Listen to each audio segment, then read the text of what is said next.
제 남편의 휴대폰으로 동서에게 돈을 송금했을 때였습니다. 동서는 제 남편에게 자기야, 뱃속 아기도 오늘 당신 생각하느라는 충격적인 메시지를 보냈더군요. 저는 그 대화 내용을 삭제하고 단 한 가지 일을 벌였습니다. 그 결말은 실로 통쾌하기 그지없었습니다. 남편 민준 씨와 결혼한 지 5년째. 저는 늘 평온하고 안정된 삶을 살고 있다고 생각했습니다. 민준 씨는 건설자재 회사에서 부장으로 일하고 있었고 수입이 아주 많은 편은 아니었지만 우리 세 식구가 먹고 사는데 부족함이 없었고 가끔은 저축도 할 수 있었습니다. 저는 아이 서윤이를 낳은 후로는 직장을 그만두고 집에서 아이를 돌보고 시부모님의 식사를 챙기며 집안의 크고 작은 모든 일을 도맡아 했습니다. 시부모님께서는 늘 나를 좋은 며느리라고 칭찬하셨고 남편도 항상 제가 현명하고 살림 잘한다고 칭찬해 주었습니다. 그날 시부모님께서는 경로당 모임에 가셨고 아이는 방에서 낮잠을 자고 있었습니다. 그때 민준 씨에게서 다급한 목소리에 전화가 걸려왔습니다. 그는 방금 형님과 통화했는데 동서 혜림 씨가 요즘 돈이 좀 급하다고 했습니다. 아이 학원비도 내야 하고 주택대출금도 갚아야 하는데 형님 월급이 아직 안 나왔다는 것이었습니다. 민준 씨는 제 휴대폰으로 혜림 씨에게 고급 안부를 끄게 해달라고 했습니다. 저는 별다른 생각 없이 그러겠다고 했습니다. 어차피 다 한 가족인데 서로 돕고 사는 게 당연하다고 여겼으니까요. 민준 씨는 전화로 특별히 당부했습니다. 송금한 후에는 혜림 씨에게 너무 걱정하지 말라고. 만약 부족하면 또 이야기하라고 전해달라고요. 저는 웃으며 알겠다고 하고 전화를 끊은 뒤 거실 탁자 위로 향했습니다. 민준 씨가 아침에 출근하면서 휴대폰을 집에 두고 간 덕에 비밀번호를 물어볼 필요도 없었습니다. 남편 휴대폰 비밀번호는 알고 있었습니다. 바로 저희 결혼기념일이었죠. 그는 그렇게 해야 기억하기 쉽고 늘 결혼기념일을 기억할 수 있다고 말했습니다. 저는 휴대폰 잠금을 해제하고 카카오톡을 열어 혜림 씨와의 대화창을 찾았습니다. 전에도 혜림 씨와는 자주 연락하며 소소한 일상 이야기나 아이들 교육 문제에 대해 나누곤 했고 관계는 늘 원만했습니다. 저는 먼저 혜림 씨에게 메시지를 보냈습니다. 학원비 때문에 급하다고 들었어요. 50만 원 송금했으니 우선 사용하세요. 메시지를 보내고 송금 기능을 눌러 오신금 기능을 눌러 원을 입력하고 송금을 확인했습니다. 잠시 후 송금이 완료되었다는 알림이 떴고 돈은 혜림 씨의 카카오페이 지갑으로 이체되었습니다. 혜림 씨의 답장을 기다렸다가 휴대폰을 원래 자리에 돌려놓을 생각이었습니다. 민준 씨가 돌아와서 찾지 못할까 봐요. 그런데 예상치 못한 혜림 씨의 답장이 화면에 뜨자 저는 그 자리에서 얼어붙고 말았습니다. 손에 들고 있던 휴대폰을 놓칠 뻔했습니다. 혜림 씨의 답장은 고마워요도 신세 졌네요도 아니었습니다. 제 온몸을 싸늘하게 만드는 한 문장이었습니다. 혜림 씨는 말했습니다. 자기야, 뱃속 아기도 오늘 당신 생각하네. 저는 그 문장을 몇 번이나 노려보았습니다. 혹시 제가 잘못 본 건가 싶어 눈을 비벼 다시 보았습니다. 틀림없었습니다. 정확히 그 글자들이었습니다. 심장이 철렁 내려앉았고 머릿속은 온통 하얘졌습니다. 심장이 너무 빨리 뛰어 목구멍 밖으로 튀어나올 것 같았습니다. 혜림 씨가 왜 제 남편을 자기라고 부를까요? 게다가 뱃속 아기가 그를 생각한다고 말하는 건 또 뭘까요? 혜림 씨가 임신한 아이는 제 형님의 아이가 아니었나요? 도대체 무슨 일인 걸까요? 생각할수록 불안해져 손까지 떨리기 시작했습니다. 저는 무의식적으로 그 메시지를 삭제했습니다. 송금 기록의 대화 내용까지 지워버렸습니다. 마치 그렇게 하면 방금 본 모든 일이 없었던 것처럼 말입니다. 삭제를 마치고 휴대폰을 탁자 위에 던져두고 소파에 주저앉았습니다. 머릿속은 온통 혜림 씨의 그 한마디로 아우성이었습니다. 저는 소파에 거의 1시간을 앉아 있었습니다. 등줄기에는 식은땀이 흘렀습니다. 방에서 아이가 뒤척이는 소리가 들리고 나서야 저는 퍼뜩 정신이 들었습니다. 재빨리 일어나 조용히 방문으로 다가가 문틈으로 아이를 엿보았습니다. 아이는 여전히 자고 있었고 그저 미간을 찌푸렸을 뿐이었습니다. 그제야 저는 안도의 한숨을 쉬었습니다. 거실로 돌아와 저는 다시 탁자 위에 휴대폰을 쳐다보지 않을 수 없었습니다. 화면은 꺼져 있었지만 저는 여전히 혜림 씨가 보낸 그 메시지가 보이는 것만 같았습니다. 불안했습니다. 민준 씨에게 바로 전화해서 따져 물어볼까도 생각했지만 입 밖으로 나오려던 말이 다시 꿀꺽 들어갔습니다. 만약 혜림 씨가 잘못 보낸 메시지라면 어쩌죠? 어차피 다 한 가족인데 어쩌면 잘못 보낸 메시지 하나 때문에 집안이 풍비박산 나면 시부모님께서 걱정하실 뿐만 아니라 두 집안의 관계에도 영향을 미칠 수 있을 겁니다. 혜림 씨에게 메시지를 보내 물어볼까도 생각했지만 손가락은 화면 위에서 한참을 맴돌다 결국 누르지 못했습니다.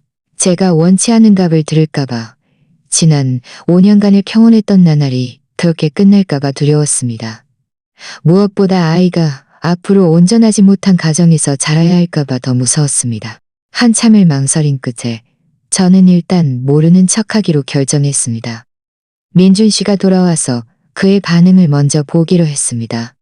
휴대폰을 원래 자리에 돌려놓고 부엌으로 가서 저녁에 할 요리 재료들을 꺼내 씻었습니다. 하지만 손으로는 일을 하면서도 머릿속에는 혜림 씨의 그 말이 끊임없이 되감게 되었습니다. 심지어 최근 민준 씨에게 이상한 점은 없었는지 되짚어보기 시작했습니다. 예전에는 퇴근하면 늘 먼저 아이를 안아주고 회사 이야기를 해주곤 했습니다. 그런데 지난 2달 동안은 늘 피곤하다고 말하며 돌아오자마자 소파에 앉아 휴대폰을 보거나 아니면 서재에 틀어박혀 일 처리해야 한다고 했습니다. 그때는 그저 회사 일이 정말 바쁜가 보다 하고 별다른 생각을 하지 않았는데 지금 생각해보니 그때 혜림 씨와 대화하고 있었던 건 아닐까요? 그리고 혜림 씨도 2달 전쯤 임신했다고 제게 말했습니다. 저는 특별히 영양제를 사들고 찾아가 축하해주며 아이가 태어나면 우리 두 집안이 더 가까워질 거라고 말했습니다. 지금 생각해보니 그때 혜림 씨는 이미 아이가 누구의 아이인지 알고 있었던 걸까요? 저에게 말할 때 속으로는 저를 비웃고 있었던 건 아닐까요? 생각할수록 가슴이 아파 눈물이 왈칵 쏟아졌습니다. 시부모님께서 돌아오시거나 아이가 깨어나서 볼까봐 재빨리 눈물을 닦았습니다. 저는 심호흡을 하고 지금은 울 때가 아니라고 스스로에게 말했습니다. 대체 무슨 일인지 먼저 분명히 알아내야 했습니다. 이렇게 얼렁뚱땅 넘어갈 수는 없었습니다. 저녁 무렵 시부모님께서 먼저 돌아오셨습니다. 시어머니께서는 제 눈이 빨개진 것을 보고 혹시 아픈 거냐고 물으셨습니다. 저는 재빨리 웃으며 아무렇지도 않다고 방금 양파를 썰다가 눈이 매워서 그랬다고 말했습니다. 시어머니께서는 별다른 의심 없이 오늘 아파트 단지 내 경로당 모임에서 또 누가 싸워서 아주 보기 쉬웠다고 불평하셨습니다. 저는 한 귀로 듣고 한 귀로 흘리면서도 마음은 온통 다른 곳에 가 있었습니다. 또다시 30분 정도 지나서야 민준 씨가 돌아왔습니다. 그는 문을 열고 들어와 평소처럼 신발을 갈아 신으며 무심하게 물었습니다. 아이는? 저는 아이가 아직 자고 있다고 한 번 깨서 우유를 좀 마시고 다시 잠들었다고 말했습니다. 민준 씨는 아 하고는 탁자 위 휴대폰을 집어들고 고개를 숙여보기 시작했습니다. 저는 몰래 그의 얼굴을 훔쳐보며 뭔가 변화를 읽어내려 했지만 그의 얼굴에는 아무런 표정도 없었습니다. 평소 휴대폰을 볼 때와 똑같이 손가락이 화면 위를 오가고 있었습니다. 설마 혜림 씨가 보낸 메시지를 못 본 걸까요? 아니면 이미 혜림 씨가 그런 메시지를 보낼 것을 알고 있어서 마음의 준비가 되어 있던 걸까요? 제가 엉뚱한 생각을 하고 있을 때 민준 씨가 갑자기 고개를 들어 저를 보며 물었습니다. 돈 송금했어? 저는 심장이 철렁 내려앉았지만 재빨리 고개를 끄덕이며 말했습니다. 송금했어. 오금했어. 5억만 원. 혜림 씨한테 먼저 쓰라고도 말했어. 민준 씨는 고개를 끄덕이며 그래, 알았어라고 말하고는 휴대폰을 들고 서재로 들어갔습니다. 서재 문을 바라보며 제 마음은 더욱 불안해졌습니다. 왜 문을 닫았을까요? 혹시 혜림 씨와 대화하려고 제가 들을까봐 그랬던 걸까요? 저는 서재 문 앞에서 한참을 서성였습니다. 하지만 감히 문을 두드리지 못했습니다. 그저 잠시 서 있다가 조용히 부엌으로 돌아가 저녁 준비를 계속했습니다.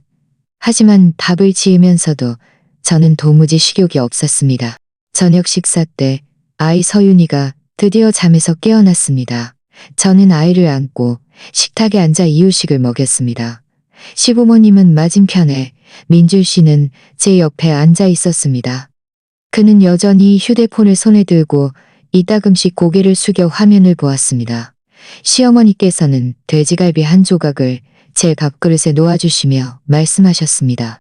아가, 요즘 고생이 많지? 많이 먹고 힘내. 참, 오후에 동서한테 돈 보내줬지? 방금 형님이 나한테 전화해서 고맙다고 하더구나. 저는 웃으며 당연하죠. 다 한 가족인데 서로 돕고 살아야죠라고 말했습니다. 말을 마치고 민줄 씨를 흘끗 쳐다보았습니다. 그는 아무런 반응도 없이 여전히 고개를 숙여 휴대폰을 보고 있었습니다. 저는 잠시 망설이다 그를 떠보기로 했습니다. 저는 손에 들고 있던 숟가락을 내놓고 아무렇지도 않은 듯 물었습니다. 자기야, 동서도 참 힘들겠다. 임신한 몸으로 아이도 돌봐야 하고 우리 앞으로 동서 좀 더 많이 도와줄까? 민준 씨는 제 말을 듣고 손에 들고 있던 휴대폰을 멈칫했습니다. 고개를 들어 저를 바라보았는데 그의 눈빛은 어딘가 모르게 불편해 보였습니다. 민준 씨는 나중에 생각해보자. 우리도 우리 할 일이 바쁘잖아 라고 말했습니다. 말을 마친 그는 다시 고개를 숙여 휴대폰을 보기 시작했습니다. 더 이상 이 주제에 대해 이야기하고 싶지 않은 듯이 말입니다. 제 마음속에서는 그에게 문제가 있다는 확신이 더욱 커졌습니다. 예전 같았으면 제가 이렇게 말하면 그는 분명히 흔쾌히 승낙하며 제가 현명하다고 칭찬했을 겁니다. 그런데 지금은 이렇게 대충 얼버무렸습니다. 시부모님께서는 이상한 점을 눈치채지 못하셨습니다. 시어머니께서는 여전히 옆에서 맞아, 동서도 힘들지. 아이 낳으면 우리 가서 동서도 보고 영양 우리 가서 동서도 보고 영양제도 종서도 보고 영양제도 좀 사주자라고 말씀이다. 하지만 마음속은 말씀하셨고 시아버지께서도 그때 나랑 네 엄마랑 같이 가서 아이도 보자라고 같이 가서 아이도 보자 아이도. 식사를 마치고 저는 설거지를 했습니다. 민준 씨는 소파에 앉아 텔레비전을 보고 있었지만 그의 시선은 계속 휴대폰에 고정되어 있었고 손가락은 화면 위에서 끊임없이 문자를 치고 있었습니다. 설거지를 마치고 나오니 마침 그가 메시지를 다 보내고 휴대폰 잠금을 걸어 탁자 위에 놓는 것을 보았습니다. 저는 다가가 그의 옆에 앉아 텔레비전을 보는 척하며 다시 물었습니다. 저는 다가가 그의 옆에 앉아 텔레비전을 보는 척하며 다시 물었습니다. 민준 씨는 리모컨을 들어 채널을 돌리며 말했습니다. 요즘 프로젝트 하나가 좀 복잡해서 고객이랑 수시로 소통해야 해. 그의 목소리는 평온했지만 저는 그의 시선에서 불안감을 느낄 수 있었습니다. 저는 이어서 물었습니다. 고객이랑 소통하는데 매일 서재에 틀어박힐 필요는 없잖아. 예전에는 집에서는 회사 일 잘 안 한다고 하지 않았어? 민준 씨의 안색이 조금 변했습니다. 그는 고개를 돌려 저를 바라보며 말했습니다. 이게 무슨 뜻이야? 나를 의심하는 거야? 그의 목소리에는 짜증이 섞여 있었고 마치 제가 귀찮게 묻는 것에 화가 난 듯했습니다. 저는 재빨리 말했습니다. 아니야. 그냥 당신이 너무 힘들까봐 걱정돼서 그래. 좀 쉬라고. 저는 그와 싸우고 싶지 않았습니다. 섣불리 움직였다가 이를 그르칠까봐 일단 한 발 물러설 수밖에 없었습니다. 민준 씨는 흥하고 코웃음 치고는 더 이상 아무 말 없이 텔레비전을 보았습니다. 하지만 손에 들 리모컨을 꽉 쥐고 있었고 손가락 마디가 하얗게 변해 있었습니다. 그때 제 휴대폰이 울렸습니다. 혜림 씨에게서 온 카카오톡 메시지였습니다. 전의 심장이 철렁 내려앉았고 재빨리 휴대폰을 집어들어 메시지를 열었습니다. 혜림 씨는 말했습니다. 지은동서 고마워요. 오늘 보내준 돈은 형님 돌아오면 최대한 빨리 갚게 할게요. 저는 이 메시지를 보면서 만감이 교차했습니다. 그녀는 분명 오후에 그런 애매한 메시지를 보냈으면서 지금은 아무 일도 없었던 것처럼 행동했습니다. 게다가 저에게 이렇게 예의 바르게 대하다니 정말 연기를 잘하는구나 싶었습니다. 게다가 저에게 이렇게 예의 바르게 대하다니 정말 연기를 잘하는구나, 정말 연기를 잘하는구나 싶었습니다. 저는 괜찮아요. 급할 거 없으니 먼저 사용하세요라고 답장했습니다. 그는 제가 혜림 씨와 대화하는 것을 못 본 듯 여전히 텔레비전 화면을 노려보고 있었습니다. 하지만 저는 알고 있었습니다. 그의 휴대폰에는 분명 혜림 씨와의 대화 기록이 남아있을 것이고 어쩌면 그는 지금 혜림 씨와 대화하고 있었을지도 모른다고요. 밤에 아이가 잠들자 저는 침대에 누웠습니다. 민주희 씨는 제 옆에 등을 돌리고 누워 휴대폰을 보고 있었습니다. 그의 휴대폰 화면이 켜지는 소리와 그가 문자를 치는 소리가 들렸습니다. 저는 눈을 감았지만 잠은 전혀 오지 않았습니다. 내일 혜림 씨를 찾아갔다죠. 물어볼까 생각했지만 섣불리 움직였다가 일을 그르칠까봐 두려웠습니다. 또 민주희 씨에게 직접 대면하면 그가 과연 인정할까 하는 생각도 들었습니다. 제가 이런저런 생각을 하고 있을 때 민준 씨가 갑자기 휴대폰을 끄고 침대 옆 켜탁에 놓더니 몸을 돌려서를 안으며 말했습니다. 여보, 왜 아직 안 자? 무슨 걱정 있어? 그의 목소리는 다정했지만 저는 역겹게 느껴졌습니다. 저는 그를 밀어내며 말했습니다. 아니, 그냥 좀 피곤해서. 말을 마치고 저는 그에게서 등을 돌렸고 더 이상 한마디도 하지 않았습니다. 다음 날 아침 일찍 제가 잠에서 깼을 때 민준 씨는 이미 침대에 없었습니다. 거실로 나가보니 그가 소파에 앉아 신발을 신고 있었습니다. 휴대폰을 손에 들고 누군가와 메시지를 주고받는 듯했습니다. 제가 나오는 소리를 듣자 그는 재빨리 휴대폰 잠금을 걸고 주머니에 넣었습니다. 민준 씨는 고개를 들어 저를 보며 말했습니다. 나 오늘 회사에 아침 회의가 있어서 일찍 가봐야 해. 말을 마친 그는 외투를 챙겨 밖으로 나갔고 물 한 모금도 마시지 않았습니다. 저는 그 자리에서 서서 그의 급하게 떠나는 뒷모습을 바라보았습니다. 마음속 의심은 더욱 깊어졌습니다.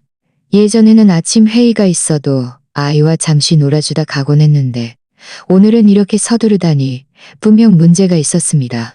며칠 동안 민준 씨는 점점 더 이상해졌습니다.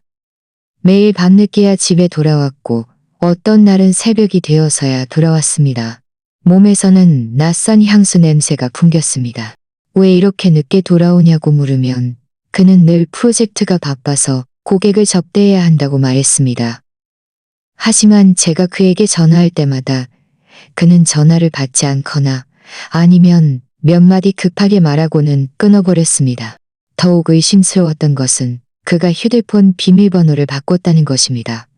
전에는 그의 휴대폰 비밀번호가 저희 결혼기념일이어서 언제든 열어볼 수 있었는데 이제는 제가 그의 휴대폰을 만지려 하면 그는 굳게 잠가버리며 저에게 주지 않았습니다. 회사 기밀 문서가 있어서 아무나 볼 수 없다고 말했습니다. 한 번은 그가 샤워하는 틈을 타 침대 옆 벽탁에 놓인 그의 휴대폰을 가져가려 했습니다. 화면을 막 건드리려는 순간 그가 욕실에서 뛰쳐나와 휴대폰을 낚아채 갖고 저에게 크게 화를 내며 저를 믿지 못하냐고 소리쳤습니다. 그때 저는 너무나 억울하고 화가 났지만 꼭 참았습니다. 꼭 참았습니다. 지금 그와 싸워봤자 소용없다는 것을 알았습니다. 그저 섣불리 움직였다가 일을 그칠 뿐이라는 것을요. 그날은 주말이었습니다.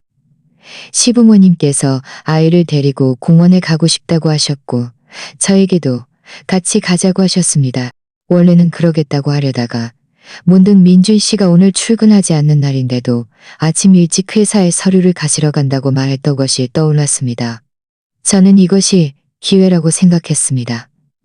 시부모님께는 몸이 좀 안 좋아서 집에서 쉬고 싶다고 말씀드리고 아이를 데리고 가시라고 했습니다. 시부모님께서는 별다른 의심 없이 저에게 잘 쉬라고 당부하시고 아이를 데리고 나가셨습니다. 그들이 나간 후 저는 집안을 한 바퀴 돌며 혹시 단서가 될 만한 것이 없는지 찾아보았습니다. 민준 씨의 서재는 전에는 한 번도 자세히 본 적이 없었습니다. 저는 서재문으로 다가가 문을 열고 들어갔습니다. 책상 위에는 그의 노트북이 놓여 있었습니다. 켜보려 했지만 비밀번호가 필요했습니다. 여러 비밀번호를 시도해봤지만 모두 틀렸습니다. 서랍 안에는 몇몇 서류와 그의 사원증 외에는 특별한 것이 없었습니다. 저는 다시 베란다로 가서 그의 차가 아래층에 주차되어 있는 것을 보았습니다. 문득 그의 차 안에 혹시 단서가 있을지도 모른다는 생각이 들었습니다. 저는 집에 비상용 차키를 들고 조용히 그의 차 문을 열었습니다. 차 안은 아주 깨끗하게 정리되어 있었습니다. 평소 그의 모습과는 전혀 달랐습니다. 아무래도 그가 최근 자주 차를 청소한 모양이었습니다. 저는 먼저 앞좌석을 살펴보았지만 특별한 것은 없었습니다. 다만 조수석 시트에 제가 사준 것이 아닌 쿠션 하나가 놓여 있었습니다. 저는 뒷좌석 문을 열어 혹시 뭔가 있는지 찾아보았습니다. 제가 뒤적거리고 있을 때 제 손이 갑자기 단단한 물건에 닿았습니다. 좌석 틈새에 끼어 있었습니다. 꺼내보니 은색 작은 상자였습니다. 반지 상자 같았습니다. 반지 상자를 열자 안에는 목걸이가 들어 있었습니다. 펜던트는 작은 하트 모양이었고 그 위에는 혜림이라는 이름이 새겨져 있었습니다. 제 마음이 철렁 내려앉았습니다. 이 혜림이라는 이름은 바로 동서의 이름이었습니다. 저는 전에도 그녀에게 농담으로 숲이 가득한 혜림처럼 이름이 예쁘다고 말하곤 했습니다. 이 목걸이는 분명 민준 씨가 그녀에게 사준 것이 틀림없었습니다. 그렇지 않다면 어째서 그녀의 이름이 새겨져 있고 그의 차 안에 놓여 있었을까요? 저는 목걸이를 들고 손이 멈추지 않고 떨렸습니다. 결국 제 의심이 모두 사실이었던 것입니다. 그들에게 정말 문제가 있었습니다. 이 목걸이가 바로 증거였습니다. 그들은 분명 자주 함께 차를 타고 나갔을 겁니다. 그렇지 않다면 이 목걸이가 어째서 그의 차 안에 떨어져 있었을까요? 저는 목걸이를 상자에 다시 넣고 좌석 틈새에 다시 밀어 넣었습니다. 아무것도 발견하지 못한 척했습니다. 목걸이를 가져가면 민준 씨가 의심할까봐 두려웠습니다. 저는 차 안에 앉아 마음을 진정시킨 후 차에서 내려 문을 잠그고 천천히 집으로 돌아왔습니다. 집에 돌아와 소파에 앉으니 머릿속은 온통 그 목걸이의 모습으로 가득했습니다. 생각할수록 화가 나고 억울해서 눈물이 멈추지 않고 흘러내렸습니다. 민준 씨와 결혼한 지 5년 동안 그는 저에게 이렇게 값비싼 목걸이를 사준 적이 한 번도 없었습니다. 결혼기념일에도 그저 꽃다발을 주거나 외식 한 번 하는 게 전부였습니다. 그런데 그는 혜림 씨에게 이렇게 값비싼 목걸이를 사주고 심지어 그녀의 이름까지 새겼습니다. 이것은 그의 마음속에 제가, 그리고 이 가정이 자녀 마음속에 제가 슬픔에 잠겨 있을 때 현관문이 열리는 소리가 들렸습니다. 민준 씨가 돌아온 것이었습니다. 저는 재빨리 눈물을 닦고 텔레비전을 보는 척했습니다. 민준 씨가 들어와 제가 소파에 앉아 있는 것을 보고 물었습니다. 부모님하고 아이는 왜 당신 혼자 집에 있어? 저는 마음속의 분노를 꾹 참으며 말했습니다. 공원에 갔어요. 제가 좀 몸이 안 좋아서 집에 돌아왔어요. 당신은 회사에 서류 가지러 간 거 아니었어요? 민준 씨의 눈빛이 잠시 흔들렸습니다. 그는 서류 찾아서 일찍 돌아왔어. 라고 말하고는 신발을 갈아 신고 침실로 향했습니다. 저와 더 이상 이야기하고 싶지 않은 듯이 말입니다. 민준 씨가 침실로 들어간 후 그가 안에서 전화를 하는 듯한 소리가 들렸습니다. 목소리를 아주 낮춰서 구체적인 내용은 들리지 않았습니다. 그가 전화를 끊고 나와서는 차 키를 들고 말했습니다. 회사에 또 갑자기 일이 생겨서 다시 가봐야 해. 그의 급하게 떠나는 뒷모습을 보며 제 마음속의 분노가 다시 치밀어 올랐습니다. 하지만 지금은 증거가 없으니 참을 수밖에 없었습니다. 며칠 동안 저는 그들이 도대체 무슨 짓을 하고 있는지 어떻게 알아낼지 고민했습니다. 저 혼자서는 분명 안 될 일이었습니다. 첫째, 아이를 돌봐야 해서 자리를 비울 수 없었고, 둘째, 사람을 미행할 능력도 없었습니다. 만약 민준 씨에게 발각되면 모든 것이 수포로 돌아갈 것이었습니다. 이리저리 생각하다 저는 고등학교 동창 수진이가 떠올랐습니다. 그녀의 남편은 사설 탐정 일을 하고 있었고, 전에 저에게 도움이 필요하면 그들에게 연락하라고 말한 적이 있었습니다. 저는 아이가 잠든 틈을 타 몰래 수진이에게 전화했습니다. 저는 혜림 씨에게서 받은 이상한 메시지부터 민준 씨가 휴대폰 비밀번호를 바꾼 것, 차 안에서 발견한 목걸이까지 모든 일을 그녀에게 이야기했습니다. 수진이는 제 이야기를 듣고는 매우 화를 냈습니다. 네 남편 정말 너무하다. 그리고 네 동서 정말 사람 것만 보고 속은 모르는 거였어. 걱정 마. 이건 내가 도와줄게. 내 남편에게 부탁해서 분명하게 알아봐 줄 거야. 저는 연신 고맙다고 말하며 조사가 진행되는 동안 이 일은 절대 다른 사람에게 알려지지 않도록 특히 민준 씨와 혜림 씨가 눈치채지 못하게 해달라고 부탁했습니다. 수진이는 자기가 알아서 할 테니 소식 기다리라고 말하며 마지막으로 어떤 결과가 나오든 자기는 늘 제 편에 서 있을 거라고 위로해 주었습니다. 전화를 끊으니 마음이 조금은 놓였습니다. 적어도 이제는 저를 도와줄 사람이 생겼으니까요. 하지만 소식을 기다리는 며칠 동안 저는 매우 고통스러웠습니다. 매일 민준 씨가 아무 일 없는 사람처럼 집에 돌아와 저와 아이에게 웃어주는 것을 볼 때마다 역겹게 느껴졌습니다. 어떤 때는 아이가 아빠 하고 부르며 같이 놀아달라고 해도 그는 피곤하다는 핑계를 대거나 서재에 틀어박혀 나오지 않았습니다. 저는 그가 어떻게 이렇게 잔인하게 자신의 아이까지 내팽개칠 수 있는지 이해할 수 없었습니다. 사흘째 되는 날 오후 수진이에게서 드디어 전화가 왔습니다. 그녀는 저에게 자기 집으로 오라고 보여줄 것이 있다고 했습니다. 저는 시부모님께 아이 옷을 사러 나간다고 말씀드리고 아이를 좀 돌봐달라고 부탁한 뒤 서둘러 수진이 집으로 향했습니다. 수진이 집에 도착하니 그녀의 남편도 있었습니다. 그는 사진 여러 장과 종이 한 장을 손에 들고 있었습니다. 수진이는 저를 소파에 앉히며 말했습니다. 급하게 생각하지 말고 천천히 봐. 내 남편이 며칠 동안 네 남편을 따라다니면서 많은 걸 알아냈어. 수진이 남편은 사진을 저에게 건넸습니다. 저는 한 장 한 장 보았습니다. 첫 번째 사진은 민준 씨의 차가 한 아파트 단지 입구에 주차되어 있는 모습이었습니다. 두 번째는 그가 차에서 내리는 모습이었고, 세 번째는 혜림 씨가 아파트 단지에서 나와 민준 씨의 차에 타는 모습이었습니다. 그때부터 제 손은 떨리기 시작했습니다. 계속해서 보니 그들이 함께 마트에 가서 장을 보는 사진, 함께 식당에서 밥을 먹는 사진, 심지어 손을 잡고 아파트 단지로 들어가는 사진까지 있었습니다. 수진이 남편은 또 다른 종이를 저에게 건네며 말했습니다. 이건 민준 씨의 최근 행적 기록을 제가 조사한 겁니다. 지난 보름 동안 그는 거의 매일 이 아파트 단지에 갔습니다. 어떤 때는 아침에 갔다가 어떤 때는 저녁에 갔고 매번 한두 시간씩 머물다 나왔습니다. 이 아파트 단지 주소도 여기에 적어두었습니다. 제가 또 조사해보니 이 아파트 단지에 지난달에 막 임대된 집이 한 채 있었습니다. 세입자 정보는 찾지 못했지만 아마 민준 씨가 혜림 씨에게 빌려준 집일 겁니다. 저는 그 종이를 보았습니다. 민준 씨가 매일 그 아파트 단지에 갔던 시간과 아파트 단지 주소가 또렷하게 적혀 있었습니다. 제 머릿속은 온통 하얘졌습니다. 결국 그들은 이미 오래전부터 함께였고 몰래 집까지 빌려 저를 이렇게 오랫동안 속이고 있었던 것입니다.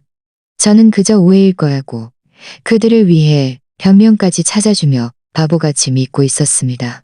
지금 생각해보니 제가 정말 너무나 어리석었습니다. 수진이가 제 어깨를 두드리며 말했습니다. 너무 슬퍼하지 마. 이제 증거는 다 모였으니 어떻게 할 거야? 그와 대면할 거야? 아니면 좀 더 기다릴 거야? 저는 심호흡을 하고 눈물을 꼭 참으며 말했습니다. 이대로 넘어갈 수 없어. 그들에게 대가를 치르게 할 거야. 하지만 지금은 때가 아니야. 특히 재산에 관한 증거를, 우리 집 돈을 그 여자에게 다 쓰게 할 수는 없어. 수진이가 고개를 끄덕이며 말했습니다. 네 말이 맞아. 지금은 무조건 냉정하게 행동해야 해. 충동적으로 나서면 안 돼. 도움이 필요하면 언제든 나에게 말해. 내 남편도 계속 도와줄 거야.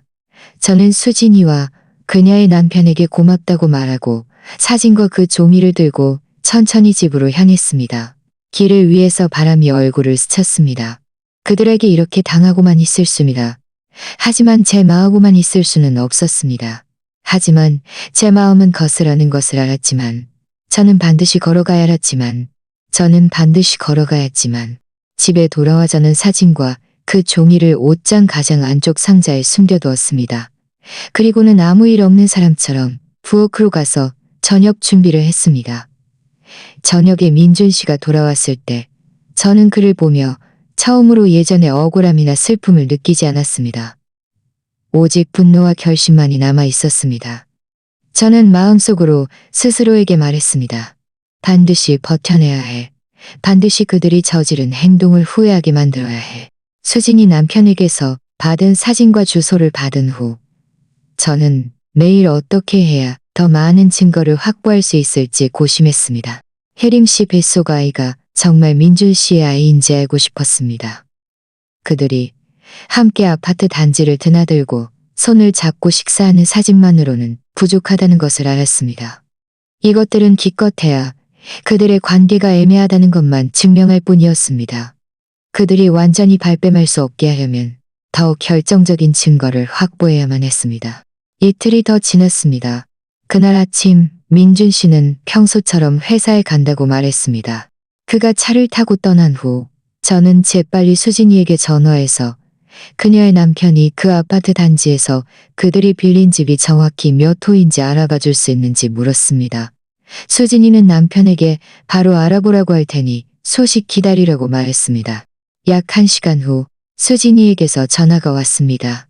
그녀의 남편이 알아냈다고 했습니다. 아파트 3동 502호라고요. 그리고 아침에 민준 씨의 차가 아파트 단지로 들어간 후 계속 나오지 않았으니 아마 아직 그 집에 있을 거라고도 말했습니다.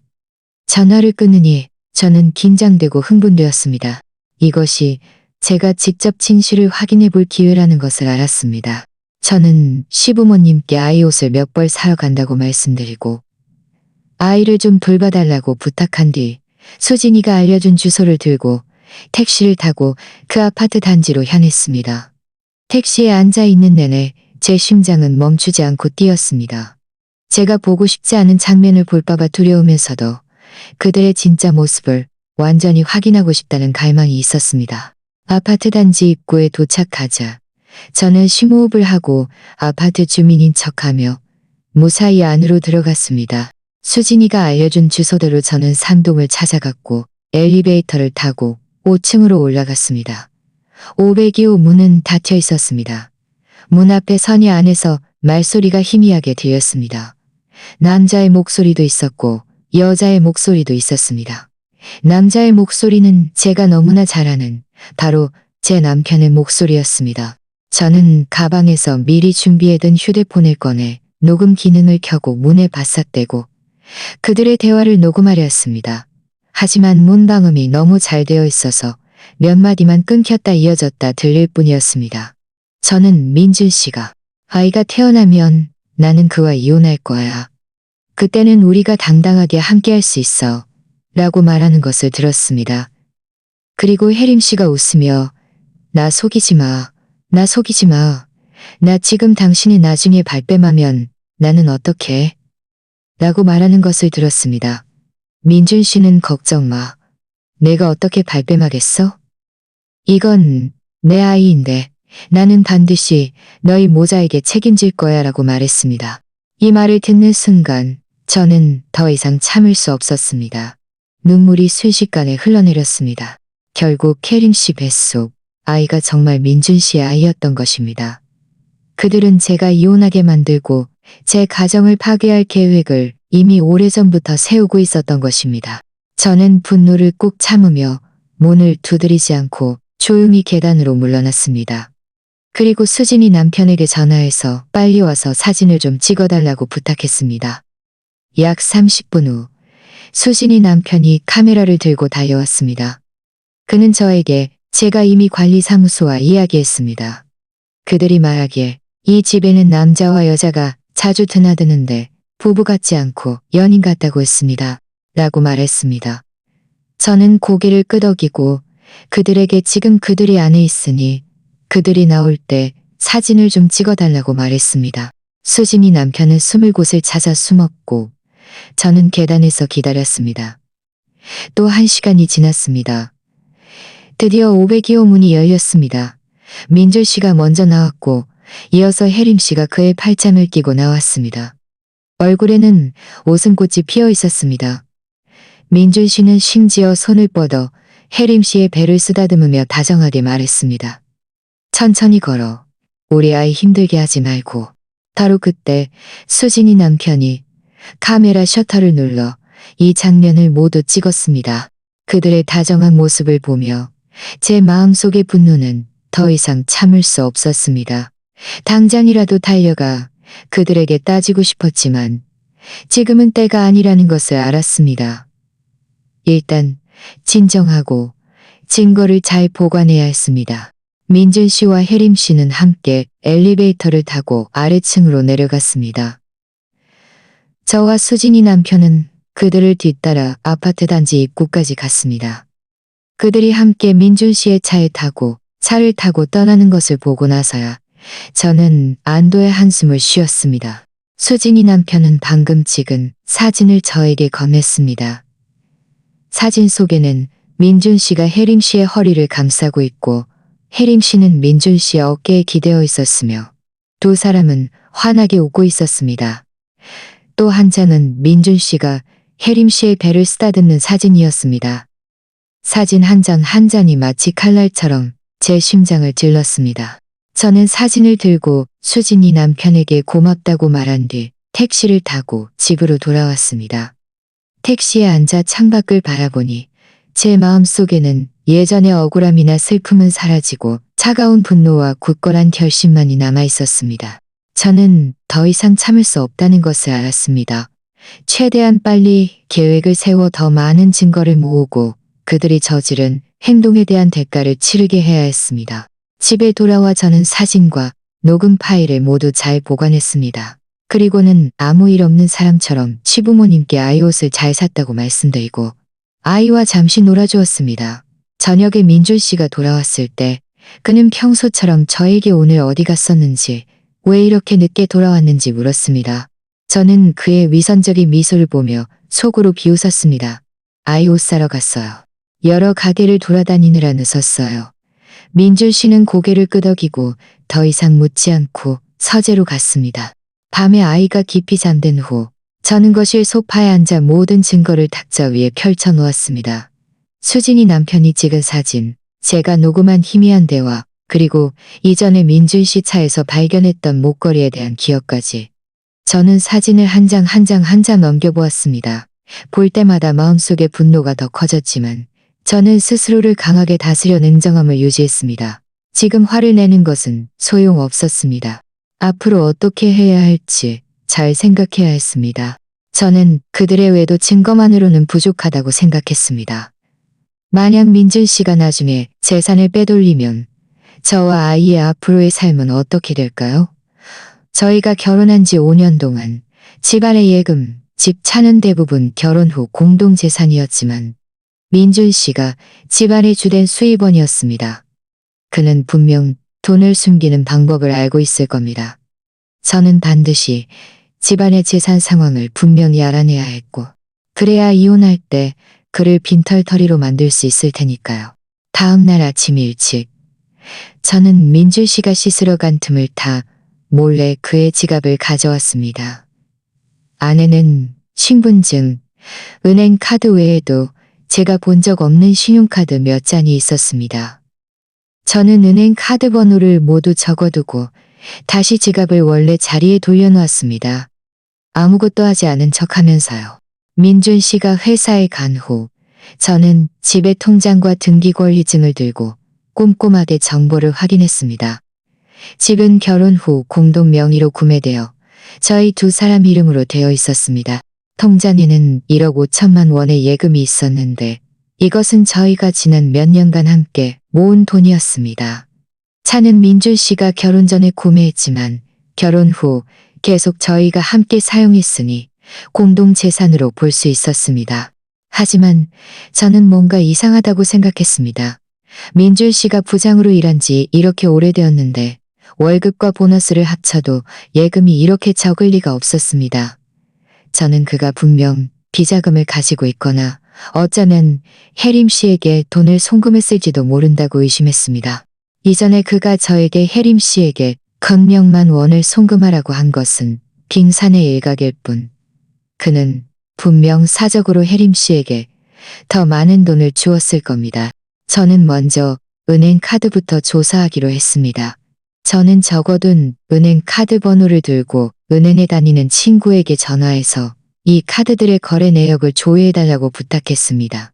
친구는 처음에는 규정에 어긋난다며 망설였지만 제가 제 상황을 이야기하자 그녀는 저를 매우 동정하며 최대한 도와주겠다고 말했습니다. 하지만 대략적인 입출금 내역만 조회할 수 있고 자세한 명세는 본인 신분증이 필요할 수도 있다고 했습니다. 이틀 후 친구에게서 전화가 왔습니다. 그중 한 은행 카드의 거래 내역이 특히 비정상적이라고 했습니다. 지난 반년 동안 매달 고정적으로 알 수 없는 계좌로 돈이 송금되었는데 매번 1억여만 원에서 2억여만 원에서 2억여만 원 사이였고 합하면 이미 1,000만 원이 넘는 금액이었습니다. 저는 재빨리 그 알 수 없는 계좌의 예금주가 누구냐고 물었습니다. 친구가 조회한 후 저에게 알려주었습니다.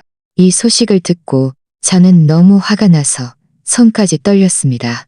결국 그는 이미 오래전부터 몰래 혜림 씨에게 돈을 송금하고 있었던 것입니다.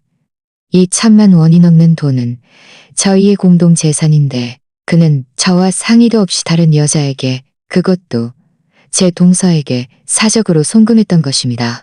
저는 친구에게 송금 기록을 캡처해서 보내달라고 부탁했습니다. 그리고 다른 카드들의 거래 내역도 조회해달라고 했습니다. 결과적으로 또 다른 카드에서 매달 월세 중개업소 계좌로 돈이 송금되는 것을 발견했습니다. 금액은 그 아파트 단지 월세 가격과 정확히 일치했습니다. 저는 분명 민준 씨가 혜림 씨에게 집을 빌려준 돈일 거라고 짐작했습니다. 저는 이 송금 기록들을 모두 잘 보관했습니다. 그리고는 또다시 더 많은 증거를 어떻게 모을지 고심하기 시작했습니다. 민준 씨의 노트북이 떠올랐습니다. 비록 비밀번호를 몰랐지만 그는 분명 중요한 것을 노트북에 저장하지는 않았을 겁니다. 하지만 저는 혹시나 하는 마음으로 그가 밤에 잠든 후 몰래 그의 노트북을 거실로 가져와 파일들을 꼼꼼하게 뒤져보았습니다. 노력은 헛되지 않았습니다. 저는 숨겨진 폴더에서 민준 씨와 혜림 씨의 카카오톡 대화 기록 백업 파일을 찾았습니다. 안의 내용은 차마 눈뜨고 볼 수 없을 정도였습니다. 민준 씨는 혜림 씨에게 이혼하고 그녀와 결혼하겠다고 말했을 뿐만 아니라 집안의 예금 중 절반을 그녀에게 주겠다고도 말했습니다. 심지어 집을 자신의 어머니 명의로 돌려놓아 이혼할 때 제가 집을 나누지 못하게 할 계획까지 세우고 있었습니다. 저는 재빨리 이 대화 기록들을 모두 제 USB에 복사했습니다. 그리고 노트북을 다시 원래 자리에 돌려놓았습니다. 이제 증거가 점점 더 많아졌습니다. 외도 사진과 녹음 파일, 혜림 씨에게 송금한 내역 기록, 그리고 그들이 재산 이전을 계획한 대화 기록까지. 저는 이 증거들을 모두 정리하여 안전한 곳에 보관했습니다. 그리고 수진이에게 전화해서 제가 수집한 재산 증거에 대해 이야기했습니다. 수진이는 너 이제 증거가 이렇게 충분하니 완전히 법원에 고소할 수 있어. 하지만 나는 네가 먼저 변호사와 상담해서 어떻게 해야 네 권익을 최대한으로 지킬 수 있을지 알아보는 것을 추천해라고 말했습니다. 수진이 말이 맞다고 생각했습니다. 저는 전에 한 번도 소송을 해본 적이 없었고 법률 지식도 전혀 없었습니다. 변호사를 찾아가는 것이 분명 제 권익을 더 잘 지키는데 도움이 될 것이었습니다. 저는 수진이에게 믿을 만한 이혼 전문 변호사를 추천해달라고 부탁했습니다. 그리고 변호사와 주말에 만나 상담하기로 약속했습니다. 주말 그날 저는 시부모님께 친구를 만나러 간다고 말씀드리고는 법률사무소로 향했습니다. 변호사는 제 상황을 듣고 제가 수집한 증거들을 본 후 말했습니다. 이 증거들은 매우 충분합니다. 민준 씨의 외도를 증명할 뿐만 아니라 부부 공동 재산 이전을 시도했다는 것도 증명할 수 있습니다. 법률 규정에 따르면 이혼 시 한쪽 배우자가 부부 공동 재산을 은닉, 이전, 매매, 손상하거나 거짓 채무를 조작하여 다른 쪽 배우자의 재산을 침해하려 할 경우 재산 분할 재산을 취산을 조작하여 재산 분할 수 있습니다. 이전, 매매, 손상하거나 거짓 채무를 조작한 쪽은 재산을 적게 받거나 받지 못할 수 있습니다. 변호사의 말을 듣고 저는 드디어 마음의 안정을 찾았습니다. 변호사는 저에게 계속해서 증거를 모으라고, 특히 민준 씨와 혜림 씨가 함께 있는 더 많은 사진과 영상, 그리고 그가 혜림 씨에게 물건을 사준 영수증, 송금 기록 등 증거가 충분할수록 승소 확률이 더 높아진다고 말했습니다. 법률사무소에서 돌아온 후 저는 계속해서 이 일을 시부모님께 말씀드려야 할지 고민했습니다. 시부모님께서는 평소 저를 친딸처럼 아주 잘 대해주셨습니다. 만약 그들이 자신의 아들이 이런 짓을 저질렀다는 것을 알게 되면 분명 슬퍼하고 힘들어하실 겁니다. 하지만 생각을 바꿔보니 시부모님은 가족이고 그들은 진실을 알 권리가 있었습니다. 게다가 그들의 지지를 얻을 수 있다면 앞으로의 이혼 소송에서 더 자신감을 가질 수 있을 것이었습니다. 저는 이틀을 고민한 끝에 드디어 시부모님께 모든 것을 털어놓기로 결심했습니다. 그날 오후 저는 특별히 시부모님께서 좋아하시는 몇 가지 요리를 만들었습니다. 아이가 낮잠을 잔 후 저는 시부모님을 거실로 모시고 심호흡을 한 뒤 말했습니다. 어머니, 아버님, 드릴 말씀이 있어요. 마음의 준비를 하셔야 할 거예요. 시부모님께서는 제 진지한 표정을 보고 서로를 바라보셨습니다. 시어머니께서는 재빨리 물으셨습니다. 왜 그래? 무슨 일이야? 혹시 아이가 아파? 저는 고개를 저으며 가방에서 미리 정리해둔 증거들을 꺼냈습니다. 먼저 민준 씨와 혜림 씨가 아파트 단지에서 치밀하게 포옹하고 있는 사진을 그들에게 건넸습니다. 시부모님께서는 사진을 받아들고 처음에는 아무런 반응이 없으셨습니다. 하지만 사진 속 인물이 민준 씨와 혜림 씨라는 것을 확인하자 시어머니 손에 들려있던 사진이 툭 하고 바닥에 떨어졌고 얼굴은 순식간에 하얗게 질렸습니다. 시아버지께서도 멍하니 계셨습니다. 그는 다른 사진을 집어들었고 손가락은 멈추지 않고 떨렸습니다. 목소리까지 잠겨 있었습니다. 이게 무슨 일이야? 그들이 어떻게 함께, 그것도 이렇게 치밀하게? 저는 시부모님의 충격받은 모습을 보며 마음이 편치 않았지만 꼭 참고 일의 전말을 하나하나 그들에게 이야기했습니다. 혜림 씨에게 돈을 송금하고 이상한 메시지를 받았던 날부터 민준 씨가 휴대폰 비밀번호를 바꾼 것, 차 안에서 발견한 목걸이, 그리고 수진이 남편에게 조사를 의뢰하여 그들의 친밀한 사진을 찍은 것, 민준 씨가 혜림 씨에게 돈을 송금하고 집을 빌려준 것을 알아낸 것, 그리고 그들의 재산 이전을 계획한 대화 기록까지. 저는 말을 하면서 송금 기록 캡처본과 대화 기록 백업 파일을 백업 파일을 모두 백업 파일을 시어머니께서는 들을수록 화가 나서 눈물을 멈추지 않고 흘리셨습니다. 그녀는 흐느끼며 말했습니다. 이 못된 자식, 내가 평소에 어떻게 가르쳤는데, 너에게 잘해주고 성실하게 살라고 했는데 어떻게 너에게 이런 못된 짓을 할 수 있어. 그리고 혜림이, 내가 친딸처럼 생각했는데 어떻게 이렇게 뻔뻔하게 자기 시동생을 유혹할 수 있어. 시아버지의 얼굴은 흑빛으로 변했습니다. 그는 탁자를 콱 리라했습니다. 그는 탁자를 콱 내리치며 크게 소리쳤습니다. 말도 안 되는 짓이야. 이건 정말 집안 망신이야. 내가 당장 그 못된 자식에게 전왕신이야. 저는 재빨리 그를 말리며 말했습니다. 아버님, 흥분하지 마세요. 지금 전화해봤자 소용없어요. 그는 분명 인정하지 않을 거예요.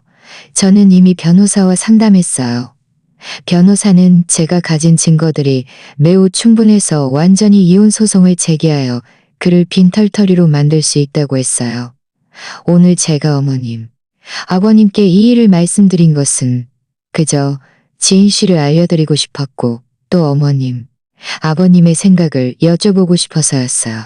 시어머니께서는 제 손을 잡고 눈물을 닦으시며 말했습니다. 아가, 네가 얼마나 힘들었을까? 우리 집이 너에게 못할 짓을 했구나. 네가 이렇게 큰 고통을 겪게 하다니. 걱정 마. 우리는 무조건 네 편에 살 거야. 그 못된 자식이 이런 짓을 저질렀으니 우리는 절대 그를 돕지 않을 거야. 이혼하는 게 맞아. 이런 남자는 평생을 함께할 가치도 없어. 시아버지께서도 진정하신 듯 했습니다. 그는 저를 보며 말했습니다. 그는 저를 보며 말했습니다. 그는 저를 보며 말했습니다. 네가 잘했어.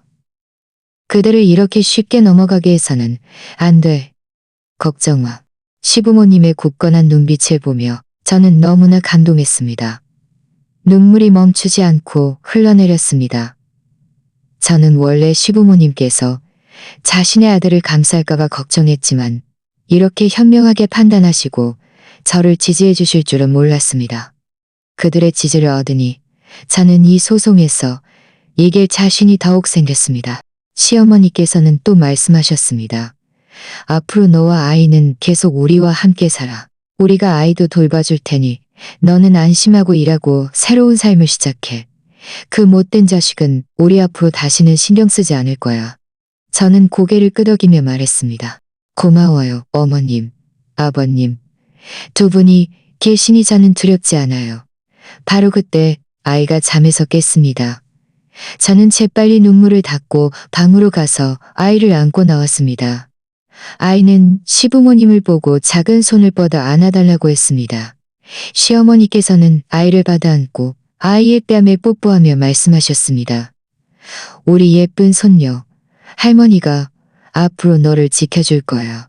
누구도 너와 네 엄마를 괴롭히지 못하게 할 거야. 저녁 무렵 민준 씨가 돌아왔습니다. 그는 문에 들어서자마자 시부모님의 침울한 얼굴과 저의 차가운 눈빛을 보았고 대략 뭔가 잘못되었다는 것을 눈치챘을 겁니다. 그는 조심스럽게 물었습니다. 아버님, 어머님, 왜 그러세요? 누가 화나게 했어요? 시아버지는 그를 무시했고 시어머니는 차갑게 말했습니다. 네가 저지른 짓은 네가 더 잘 알지 않니? 아직도 우리에게 왜 그러냐고 물을 염치가 있어. 민준 씨의 안색은 순식간에 변했습니다. 그는 저를 바라보았고 그의 눈빛에는 당황스러움이 스쳐 지나갔습니다. 저는 그를 보며 속으로 비웃었습니다. 이제야 당황스러워하다니 대체 뭘 하다가 이제야 이러는 걸까요? 민준 씨는 시어머니의 말에 얼굴이 새빨개졌고 반박하려 했지만 아무 말도 할 수 없었습니다. 그저 문 앞에 서서 어쩔 줄 몰라 손을 비볐습니다. 시아버지께서 그때 입을 열었습니다. 목소리는 차가웠습니다. 너 이리 와. 할 얘기가 있다. 민준 씨는 고개를 숙이고 들어왔습니다. 우리의 눈을 마주치지 못했습니다. 신발을 갈아 신을 때도 손이 떨렸습니다. 저는 아이를 시어머니께 맡기고 방으로 데려가시라고 했습니다. 그리고 탁자 아래에서 정리해둔 증거 봉투를 꺼내 탁자 위에 놓으며 말했습니다. 계산할 게 있다고 했으니 오늘 우리 분명하게 얘기해요. 민준 씨는 이 말을 듣고 고개를 번쩍 들었습니다. 그의 눈빛에는 당황스러움이 가득했습니다. 무슨 계산? 우리 집은 다 괜찮은데.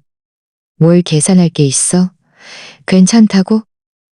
저는 차갑게 비웃으며 증거 봉투에서 첫 번째 사진을 꺼내 그의 앞에 놓았습니다. 당신이 동서와 상동 502호 앞에서 포옹하고 그녀의 배를 만지며 그게 당신 아이라며. 이게 괜찮은 일이야. 민준 씨는 사진을 보고 얼굴이 순식간에 창백해졌습니다. 그는 허둥지둥 사진을 집어들었고 손은 멈추지 않고 떨렸습니다. 이건 오해야. 나는 그냥 지나가다가 동서를 만나서 물건 좀 들어준 거야. 지나가다가 아파트 단지까지 같이 들어가? 지나가다가 아파트 단지까지 같이 들어가? 지나가다가 당신이 그녀의 배를 만져?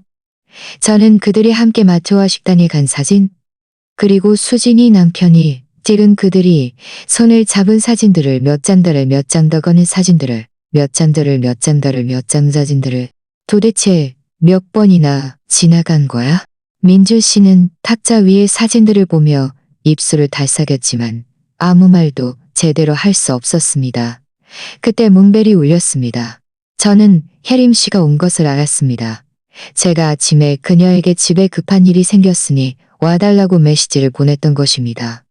그녀는 분명 제가 이렇게 대면할 줄은 예상하지 못했을 겁니다. 제가 문을 열자 혜림 씨는 들어서자마자 소파에 앉아 얼굴이 창백해진 민준 씨와 탁자 위의 사진들을 보았습니다. 그녀의 얼굴도 순식간에 변했습니다. 몸을 돌려나가려 했습니다. 제가 그녀의 팔을 붙잡고 안으로 끌어당겨 문을 닫았습니다. 혜림 동서, 왔으면 가지마. 우리 얘기 다 하고 가. 혜림 씨는 제 손을 뿌리치려 했었고 울음 섞인 목소리로 말했습니다.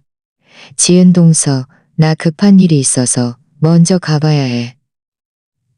급한 일? 당신 뱃속 아이 아빠보다 더 중요한 일이 있어? 저는 그녀를 소파에 앉히고는 송금 기록 캡처본을 꺼내 그녀 앞에 놓았습니다. 이것 좀 봐. 지난 반년 동안 내 남편이 매달 당신에게 1억만 원에서 2억만 원씩 송금하고 집까지 빌려줬어. 당신 그 돈 쓸 때 양심에 찔리지 않았어? 혜림 씨는 송금 기록을 보며 고개를 푹 숙였습니다. 눈물이 바지에 떨어졌지만 아무 말도 하지 않았습니다. 민준 씨가 그때 갑자기 일어서서 혜림 씨 앞에 서서 저를 보며 말했습니다. 당신 그를 괴롭히지 마. 이건 다 내 잘못이야. 그와는 상관없어. 당신 잘못? 저는 화가 나서 웃었습니다. 처음에는 누가 아이가 태어나면 나랑 이혼하고 그와 당당하게 함께하겠다고 말했지. 저는 USB를 꺼내 텔레비전에 꽂고 그들의 카카오톡 대화 기록 백업 파일을 틀었습니다. 당신 스스로 들어봐. 이게 당신 목소리 아니야? 이 말들 당신이 한 거 아니야? 텔레비전에서는 민준 씨와 혜림 씨의 애매한 대화 소리가 흘러나왔고 그들이 재산 이전을 계획하는 내용도 들렸습니다. 말 한마디 한마디가 마치 채찍처럼 민준 씨의 얼굴을 때렸습니다. 그는 텔레비전을 보며 몸이 휘청거렸고 시아버지께서 재빨리 일어나 그를 부축했지만 민준 씨는 시아버지를 밀어내고는 그를 손가락으로 가리키며 욕했습니다. 이런 짐승 같은 자식. 우리가 어떻게 너 같은 놈을 키웠을까?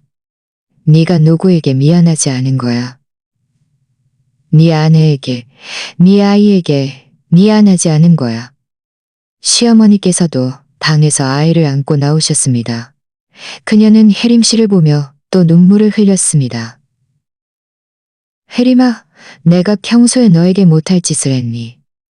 앞으로 우리가 어떻게 사람들을 볼 수 있겠어? 네가 내 아들하고 결혼을 볼 수 있겠어? 내가 너에게 한 번도 소홀히 대한 적이 없어.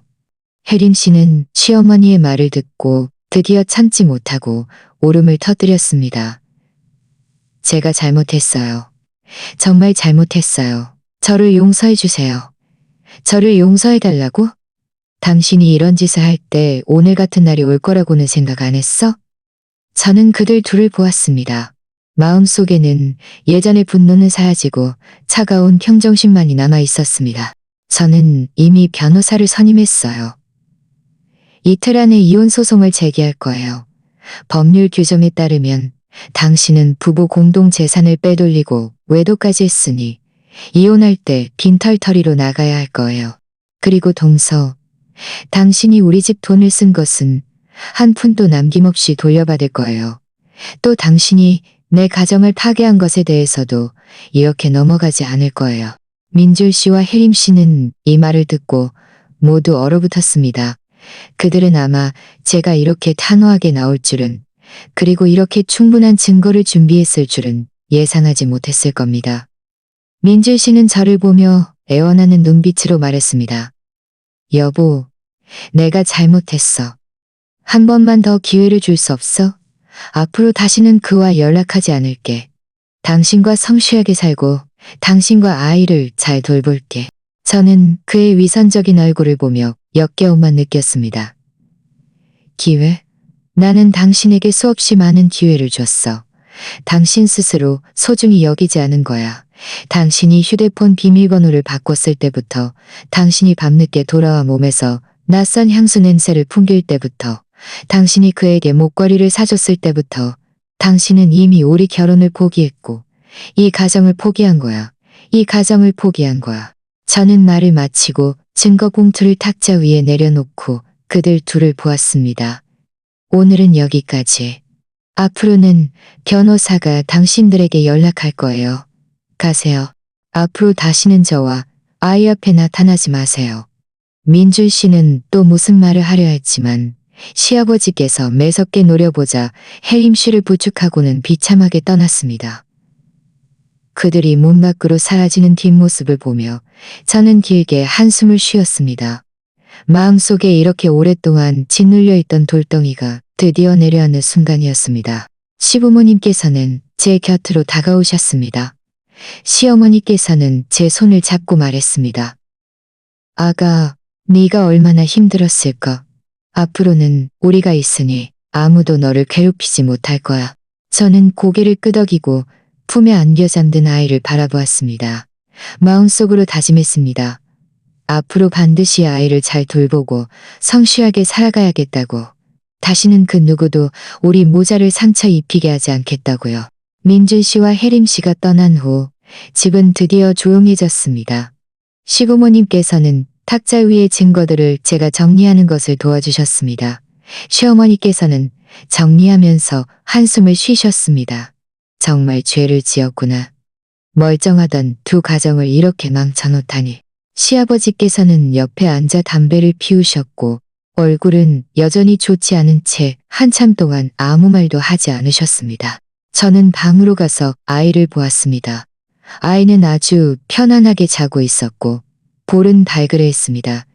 저는 아이의 머리를 살며시 쓰다듬으며 마음이 많이 편안해졌습니다.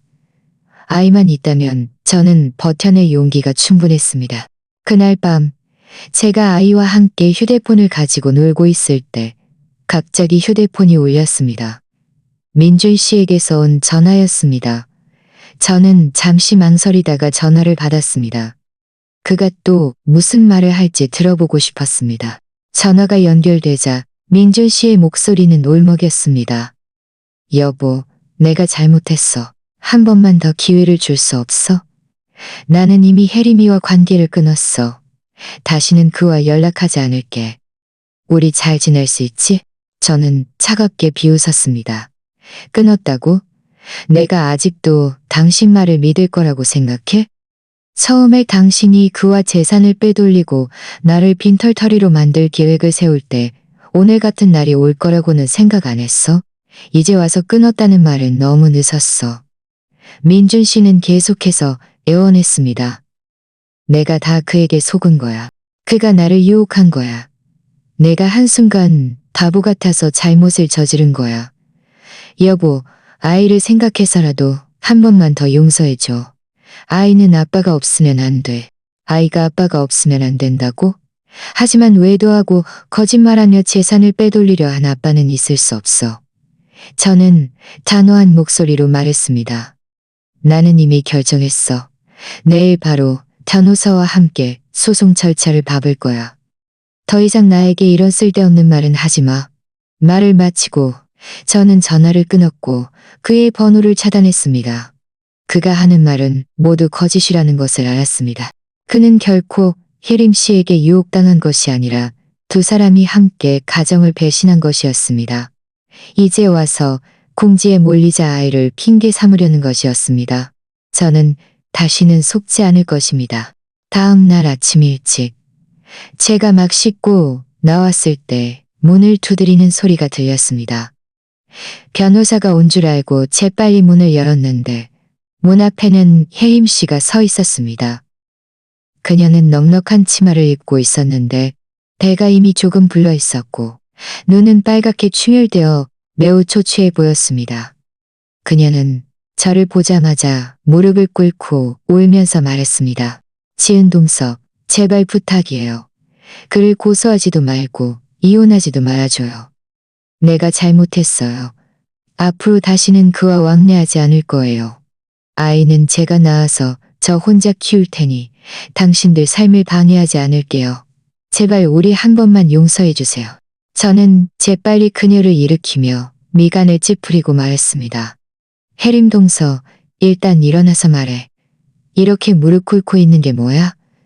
혜림 씨는 일어선 후에도 계속 흐느꼈습니다. 지은 동서, 정말 어쩔 수가 없었어요. 우리 남편이 제가 임신한 아이가 자기 아이가 아니라는 것을 알면 분명 저랑 이혼할 거예요. 그때 저 혼자 아이를 데리고 어떻게 살아가요? 제발 저를 불쌍히 여겨서 우리를 용서해 주세요. 당신을 불쌍히 여겨? 그럼 누가 나를 불쌍히 여기고 누가 내 아이를 불쌍히 여겨? 저는 그녀를 보며 아무런 동정도 느끼지 못했습니다. 처음에 당신이 내 남편과 함께 했을 때 나를 불쌍히 여길 생각은 안 했어? 당신이 우리 집 돈을 쓸 때 내 아이를 불쌍히 여길 생각은 안 했어? 이제 와서 무서워하다니. 너무 늦었어. 그때 시어머니께서 방에서 나오셨습니다. 혜림 씨를 보자마자 얼굴이 순식간에 굳어졌습니다. 네가 아직도 올 염치가 있어.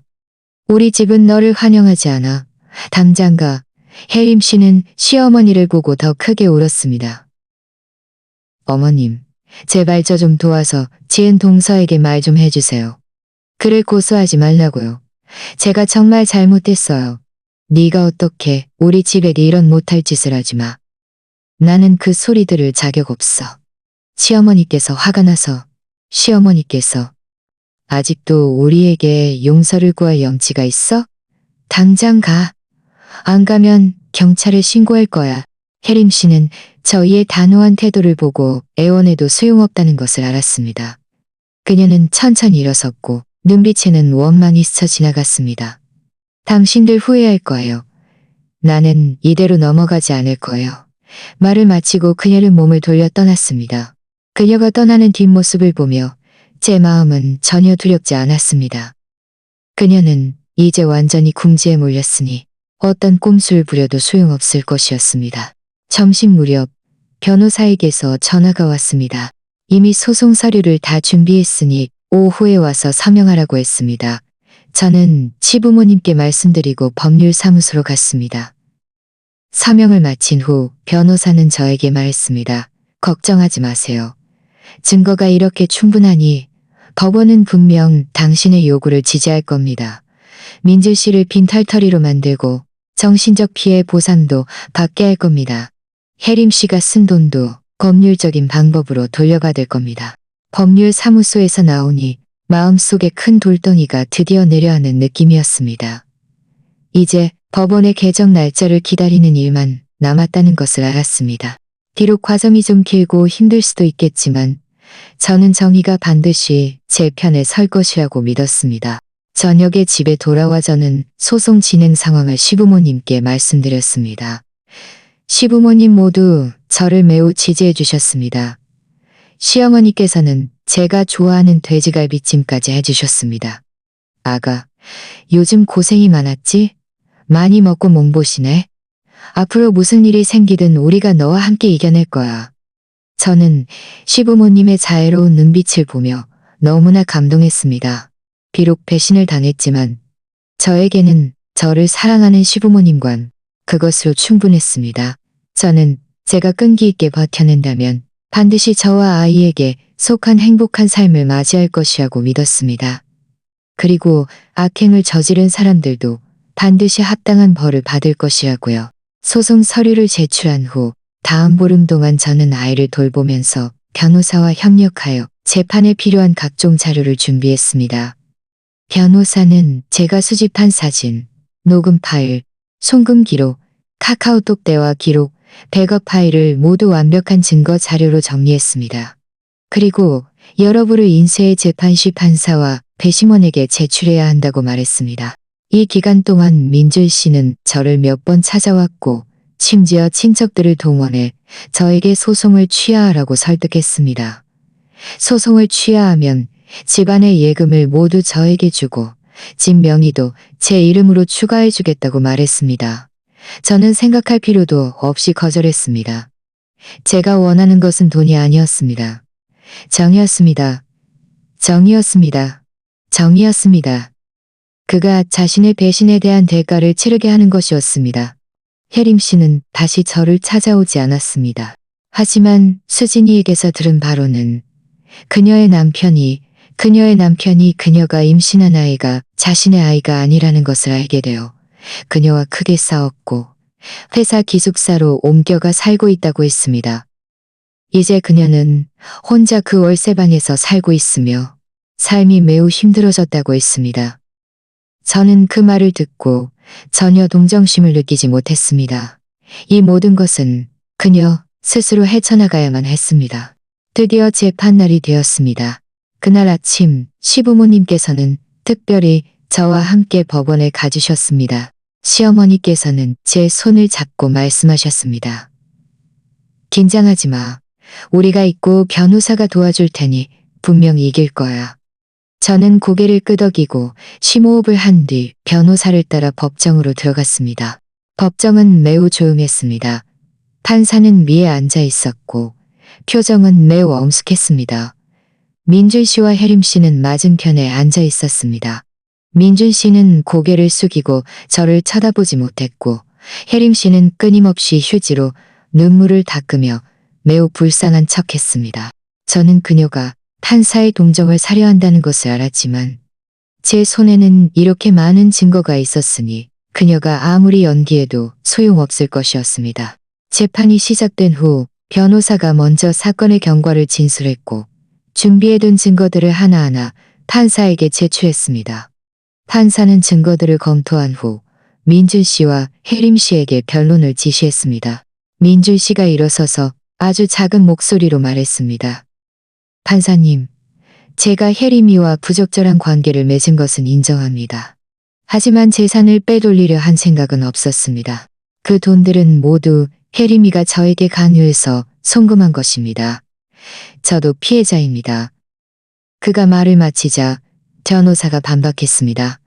판사님, 저희가 제출한 카카오톡 대화 기록 백업에 따르면 피고인 민준 씨는 대화 중에 집을 자신의 어머니 명의로 돌려놓겠다고 분명히 언급했고 예금 중 절반을 혜림 씨에게 돈을 송금했으며 예금 중 절반을 혜림 씨에게 주겠다고도 했습니다.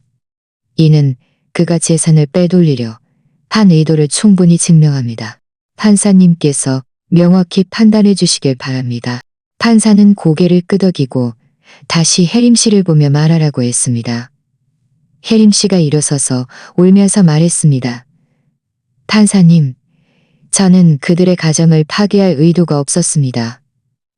그가 저에게 이혼하고 저와 결혼하겠다고 속여서 제가 그와 함께한 것입니다. 저는 지금 아이를 임신했고 경제적 수단이 없습니다. 판사님, 저를 불쌍히 여겨주셔서 제가 돈을 돌려주지 않게 해주세요. 변호사가 또 반박했습니다. 판사님, 혜림 씨는 성인으로서 자신의 행동에 책임져야 합니다. 그녀는 피고인 민준 씨에게 가정이 있다는 것을 알면서도 그와 함께 했으니 그 자체로 과실이 존재합니다. 게다가 피고인 민준 씨가 그녀에게 송금한 돈은 부부 공동 재산입니다. 제 의뢰인은 그 돈을 돌려받을 권리가 있습니다. 이는 그녀의 임신 여부와는 상관없습니다. 다음 몇 시간 동안 변호사는 민준 씨와 혜림 씨의 변호사와 치열한 변론을 펼쳤습니다. 상대방이 변론을 제기할 때마다 변호사는 증거를 제시하여 반박했고 그들은 말문이 막혔습니다. 민준 씨와 혜림 씨의 얼굴은 점점 더 어두워졌고 마지막에는 심지어 더 이상 아무 말도 하지 못했습니다.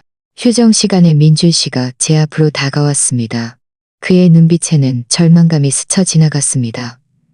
여보, 내가 정말 잘못했어. 한 번만 더 기회를 줄 수 없어? 저는 그를 보며 차갑게 말했습니다. 기회는 내가 이미 당신에게 줬어. 당신 스스로 소중히 여기지 않은 거야. 이제 와서 이런 말은 너무 늦었어. 말을 마치고 저는 시부모님과 변호사를 따라 나섰습니다. 약 일주일 후 법원의 판결문이 내려왔습니다. 변호사에게서 전화가 왔습니다. 제가 승소했다는 것이었습니다. 법원은 저와 민준 씨의 이혼을 판결했고 아이는 제가 양육하게 되었습니다. 민준 씨는 아이가 만 18세가 될 때까지 매달 양육비를 지급해야 했습니다. 집안의 집과 예금은 모두 저에게 귀속되었습니다. 집안의 집과 예금은 모두 저에게 귀속되었습니다. 민준 씨는 부부 공동재산 이전을 저에게 긴털터리로 나가야 했고 저에게 5천만 원의 정신적 피해, 보상 피해 보도 부담해야 했고 이 소식을 듣고 저는 감격하여 울음을 터뜨렸습니다. 시부모님께서도 매우 기뻐하셨습니다. 시어머니께서는 저를 안고 말씀하셨습니다. 정말 잘 됐다. 정말 잘 됐어. 정의가 드디어 우리 편에 섰어. 저는 이 소송에서 이긴 것이 단순히 저 개인의 승리가 아니라 가정을 배신하고 도덕을 짓밟은 사람들에 대한 처벌이라는 것을 알았습니다. 저는 드디어 그 고통스러운 결혼 생활에서 벗어나아이와 10월에서 벗어나아이와 법원의 판결문이 내려온 후 저는 민준 씨와 혜림 씨가 순순히 판결을 이행할 것이라고 생각했습니다. 하지만 예상치 못하게 그들은 여전히 꼼수를 부리려 했습니다. 민준 씨는 첫 달 양육비를 제때 지급하지 않았을 뿐만 아니라 저를 피해 다니며 전화도 받지 않았습니다. 혜림 씨는 더 심했습니다. 변호사에게 돈이 없다고 직접 말하며 법원에서 강제 집행을 하더라도 그 1,000만 원이 넘는 돈이 내려왔다고. 저는 변호사와 상의한 후 법원에 강제 집행을 신청하기로 결정했습니다. 변호사는 그들 명의로 재산이 있다면 법원에서 압류하여 경매에 붙일 수 있고 재산이 없더라도 그들을 신용불량 채무자 명단에 올릴 수 있다고 말했습니다. 그렇게 되면 그들은 고속철도, 비행기, 호텔 이용에 모두 영향을 받게 될 것이고 심지어 그들의 직업에도 영향을 미칠 것이라고요. 얼마 지나지 않아 법원에서 소식이 왔습니다. 집행관이 민준 씨가 회사에 아직 받지 못한 성과급이 있다는 것을 확인했고 이를 바로 동결하여 첫 달 양육비와 일부 정신적 피해 보상금으로 충당했습니다. 민준 씨는 이 사실을 알고는 제 집 문 앞까지 찾아와 한바탕 소란을 피웠습니다. 제가 너무 잔인해서 살길조차 남겨주지 않는다고 말했습니다. 저는 문을 열고 그를 보며 차갑게 말했습니다. 처음에 당신이 동서와 재산을 빼돌리고 나를 빈털터리로 만들 계획을 세울 때 나와 아이에게 살기를 남겨줄 생각은 안 했어. 이제 와서 이런 말은 너무 늦었어. 시부모님께서도 나와 저를 도와주셨고 나중에 들은 바로는 민준 씨는 신용불량자 명단에 올라 회사에서 평판이 나빠져 부장에서 일반 직원으로 강등되었고 월급도 많이 줄었다고 합니다. 예전에 그와 친하게 지내던 친구들도 그의 나쁜 평판 때문에 점차 그와 멀어졌습니다. 그는 이제 외롭게 지내며 말할 사람조차 없다고 합니다. 혜림 씨에 대해 말하자면 법원에서 그녀 명의로 작은 아파트 한 채가 있다는 것을 확인했습니다. 그녀가 결혼하기 전에 부모님이 사준 것이었습니다. 집행관은 원래 압류하여 경매에 붙이려 했지만 그녀의 부모님이 울면서 법원에 애원했습니다. 그것이 그들의 유일한 노후, 자금이라고 말입니다. 결국 어쩔 수 없이 혜림 씨에게 저와 협상하여 분할 상환하도록 했습니다. 매달 5억만 원씩 갚아나가는 방식이었습니다. 하지만 이렇게 되었어도 혜림 씨의 삶은 결코 편하지 않았습니다. 그녀의 남편은 그녀에게 이혼을 요구했고 위자료 한 푼도 주지 않겠다고 했습니다.